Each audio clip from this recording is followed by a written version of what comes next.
স্কুলের উপর অরক্ষিত ভবনের পিলার স্কুলের টিন শেড রুমে ধসে পড়ে মোহাম্মদ সাইফুল ইসলাম সাগর নামে পঞ্চম শ্রেণীর এক ছাত্র নিহত হয়েছে। আহত হয়েছেন স্কুল শিক্ষক। কুমিল্লা সিটি কর্পোরেশনের ২১ নম্বর ওয়ার্ডের নূর আইডিয়াল স্কুল অ্যান্ড কলেজে সকাল 11:15টায় এ দুর্ঘটনা ঘটে। দুর্ঘটনার সময় ক্লাসরুমে ছিল ওই শিক্ষক ও শিক্ষার্থী। ঘূর্ণিঝড় রিমালে ঝোড়ো বাতাসের মধ্য দিয়েই ওই সাততলা ছাদের উপর পিলার নির্মাণের কাজ চলছিল বলে জানিয়েছে স্থানীয়রা। পুলিশ জানায়, নোয়াগাঁও এলাকার নূর আইডিয়াল স্কুলের পাশেই সাততলা ভবনের নির্মাণের কাজ চলছে। ওই ভবনের ছাদ থেকেই একটি পিলার ধসে স্কুলের ক্লাসরুমের উপর পড়ে।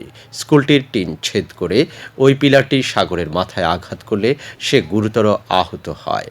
স্থানীয়রা তাকে উদ্ধার করে কুমিল্লা সদর হাসপাতালে নিয়ে গেলে কর্তব্যরত ডাক্তার তাকে মৃত ঘোষণা করে। চিকিৎসকরা জানান, সাগরের মাথায় ও পায়ে গুরুতর আঘাত রয়েছে। কুমিল্লা সদর হাসপাতালে সন্তানের মরদেহের পাশে শোকার্ত বাবা মোহাম্মদ আলী হোসেন জানান, আমি দুর্ঘটনার কথা শুনে দ্রুত দৌড়ে আসি। এসে দেখি আমার ছেলে আর নেই। সে আজকে স্কুলে গিয়েছিল আর ফিরেনি। না না, বিল্ডিং তো কাজ চলতেছে রে, রানিং কাজ অবস্থা, নতুন বিল্ডিং এর কাজ চলতেছে। তো এই যে সকালে 8:30টার দিকে স্কুলে গেছে, 10:30টার ভিতরে ঘটনা রয়েছে। হ্যাঁ, আমি এবার 11টা 11:30টার দিকে আমি খবর পাইয়া দৌড়ে আইয়া দিয়ে আমার ছেলে শেষ যে ক্লাস করতেছে পুরা টুয়ে করে এই স্কুলে। আমি সঠিক জানি না, স্কুলে গেছি না, আমি ডাইরেক্ট এখানে আসছি। আমি শুনছি পিলার ভাঙা সায়ানে মারা গেছে, তারপরে কয়েছে দুম আছে কি না এনে আনছে আর কি, আইনা দেখেন না দুম নাই মারা গেছে। ঘটনাস্থল পরিদর্শন করে কুমিল্লা সদর দক্ষিণ সার্কেল এএসপি ইমরানুল হোসেন মারুফ জানান, নির্মাণাধীন সাততলা ভবনটি অরক্ষিতভাবেই তাদের কাজ চালাচ্ছিল। প্রাথমিকভাবে প্রতীয়মান হয় যে নির্মাণ কাজ করাকালীন সময়ে কোনো নিরাপত্তা বেষ্টনী না রাখায় সেই পিলারটি স্কুলের উপর পড়ে এবং ওই ছাত্র নিহতের ঘটনা ঘটে। এই ঘটনায় এক স্কুলের শিক্ষক আহত হয়েছে বলেও জেনেছি। ঘটনার সাথে দায়ী যারাই হোক, তাদের বিরুদ্ধে ব্যবস্থা নেওয়া হবে। অত্যন্ত মর্মান্তিক ঘটনা।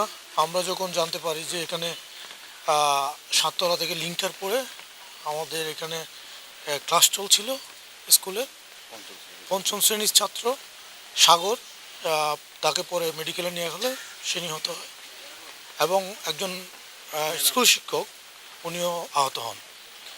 এটা আমরা এখানে ঘটনাস্থলে এসে যেটা আমরা দেখতে পাচ্ছি যে এটা সম্পূর্ণ একটা এই যে ভবন নির্মাণের যে নেগলিজেন্সি, সেই সেফটি মেজার না নেওয়ার কারণে এরকম একটা দুর্ঘটনা, মর্মান্তিক ঘটনা ঘটছে। সেক্ষেত্রে আমরা আইনগত প্রক্রিয়া আমরা যাব এবং সেক্ষেত্রে যাদের দায় নিরূপণ হবে তাদের বিরুদ্ধে ব্যবস্থা নেওয়া হবে। ভবন নির্মাণের সেফটি মেজার যেগুলো নেওয়ার কথা সেগুলো আমরা এখানে দেখতে পাইনি। সাধারণত যে কোনো নির্মাণাধীন ভবনে নির্মাণ করার জন্য যে সমস্ত সেফটি মেজারগুলো নেওয়ার কথা, সেই যাতে যে কোনো ধরনের দুর্ঘটনা যেন না হয়, সেই মেজারগুলো আমরা এখানে দেখতে পাইনি।